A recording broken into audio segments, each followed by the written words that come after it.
تو عزیزان گرامی، پہلی بات تو ایک اصولی بات ہے۔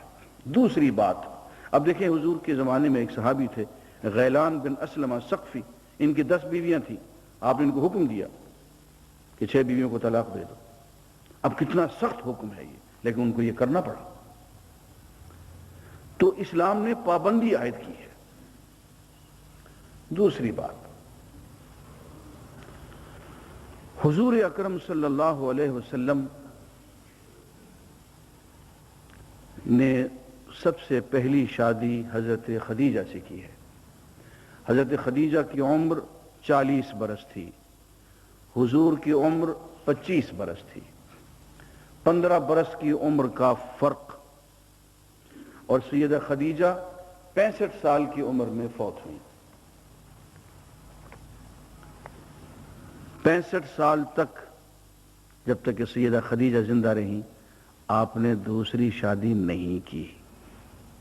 اب یہ مسئلہ تو کوئی نہیں بتاتا نا، نہ مستشرقین بتاتے ہیں، نہ ہمارے یہاں کے مولوی صاحبان بتاتے ہیں کہ 65 برس کی بیوی کے ساتھ نباہ کیا ہے انہوں نے، اور اپنی عمر ان کی اس وقت 50 برس تھی، آپ نے دوسری شادی نہیں کی ہے۔ سیدہ خدیجہ کے انتقال کے بعد آپ نے ایک خاتون سے شادی کی ہے، سیدہ سودا سے، اور ان کی عمر 55 برس تھی۔ سیدہ سودا بہت ضعیف ہو گئی، بہت ضعیف تھی، تو آپ نے سیدہ سودا کے بعد واحد ایک خاتون سے شادی کی، واحد کنواری اور کم عمر، وہ سیدہ عائشہ ہیں، حضرت ابوبکر صدیق رضی اللہ تعالی عنہ کی بیٹی۔ یہ وہ شادی ہے جس پہ کہ مغربی مستشرقین نے بہت اعتراض کیا۔ لمبی بحث میں نہیں جاتا ہوں، لیکن آپ اگر کبھی اللہ تعالیٰ آپ کو لے جائے تو روضہ اقدس گئے ہوں تو وہاں پہ ایک ستون ہے حضور اکرم صلی اللہ علیہ وسلم کے حجرہ اقدس کے بالکل سامنے، اس کا نام ستون عائشہ ہے، استوانہ عائشہ کہتے ہیں۔ یہ استوانہ عائشہ اس لیے کہلاتا ہے کہ حضور کی وفات کے 48 برس بعد تک، 48 برس بعد تک حضور کی وفات، سیدہ عائشہ اس ستون پہ بیٹھنے والے لوگوں کو درس دیا کرتی تھی اور دین کے مسائل بتایا کرتی تھی۔ اور کن لوگوں کو مسائل بتاتی تھی؟ عمر فاروق جیسے لوگوں کو، ابو بکر صدیق جیسے لوگوں کو، عثمان غنی جیسے لوگوں کو، سیدنا علی مرتضیٰ جیسے لوگوں کو۔ عام لوگوں کو تو خیر سنتے ہی ہیں، لیکن ان لوگوں کو بھی غلطیاں ہو جاتی تھی۔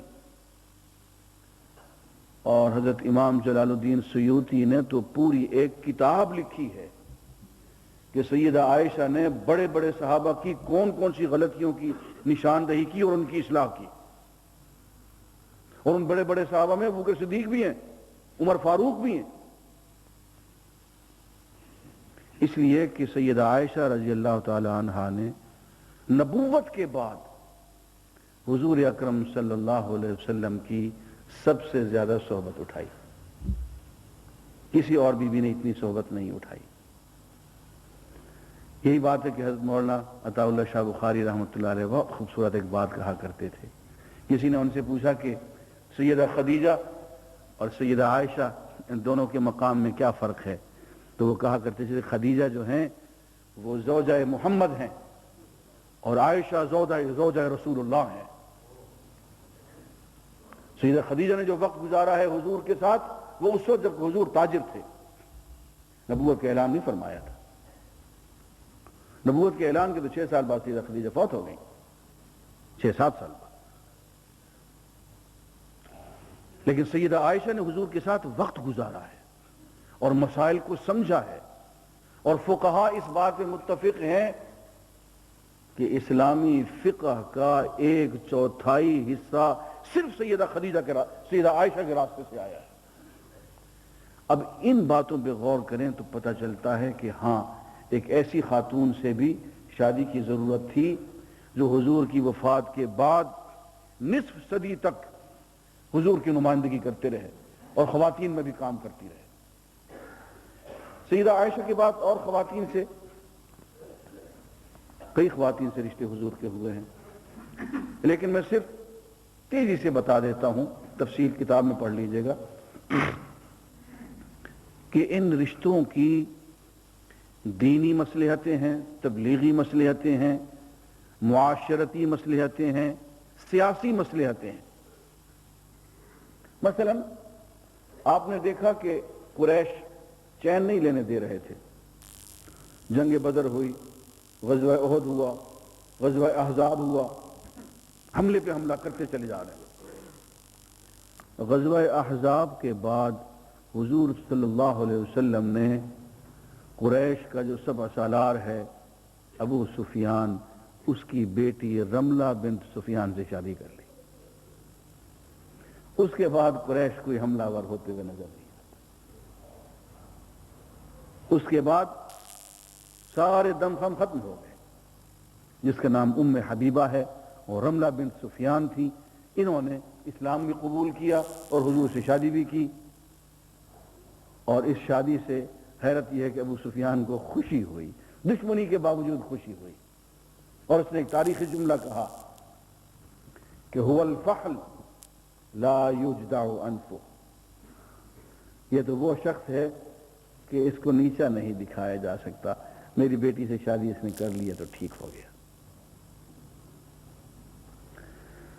رملہ بن آپ کو یہ بھی معلوم ہوگا کہ حضور اکرم صلی اللہ علیہ وسلم نے 70 حافظ قرآن، مبلغ، عالم، قاری نجد میں بھیجے تھے، وہ خود بلا کے لے گئے کہ جی ہمیں دین سکھانے کے لیے کوئی عالم دین دیں۔ وہ 70 علماء کو، جو سب کے سب قاری بھی تھے، حافظ بھی تھے، مفسر بھی تھے، ان کو لے کے گئے اور ظالموں نے 70 کے 70 علماء کو ذبح کر ڈالا۔ اور حضور اکرم صلی اللہ علیہ وسلم کو اتنا رنج ہوا، آپ نے اپنے بہترین افراد دیے کہ آپ نے 40 دن تک ان کے لیے بد دعا فرمائی۔ یہ نجد کے لوگ تھے اور ان سے کسی خیر کی توقع نہیں تھی، لیکن اللہ تعالیٰ نے موقع دیا۔ حضور اکرم صلی اللہ علیہ وسلم نے سیدہ میمونہ سے، جو کہ نجد کے سردار کی بہن تھی، شادی کر لی۔ اس کے بعد نجد کی طرف سے کوئی ایسی بدتمیزی، اس قسم کی کوئی دشمنی نہیں ہوئی۔ آپ کو یہ معلوم ہے کہ یہود نے خود مدینے کے اندر مسلمانوں کا جینا حرام کر رکھا، مدینے سے ان کو نکالا گیا، یہ خیبر میں جا کے آباد ہو گئے، وہاں جا کے انہوں نے سازشیں اور حملے شروع کر دیے، غزوہ خیبر لڑنا پڑا۔ لیکن یہود آرام سے نہیں بیٹھے، حضور اکرم صلی اللہ علیہ وسلم نے بنو قریظہ کے سردار کی بیٹی سیدہ صفیہ سے شادی فرما لی۔ اس کے بعد یہود کی طرف سے کوئی حملہ نہیں ہوا۔ آپ ذرا غور کرتے جائیے کہ یہ شادیاں جو ہیں، یہ کوئی مذاق نہیں ہے، یہ کوئی کھیل نہیں ہے، ان کی ایک سیاسی، ایک بین الاقوامی اہمیت ہے، اس کو بھی ذہن میں رکھنا چاہیے۔ اس اعتبار سے دیکھا جائے، مصر سے دیکھیے ماریہ قبطیہ، مصر کے یعنی حاکم نے حضور اکرم صلی اللہ علیہ وسلم کے پاس ایک خاتون بھیجی لونڈی، ان سے آپ نے شادی کی۔ تو ان شادیوں کی بہت سی مصلحت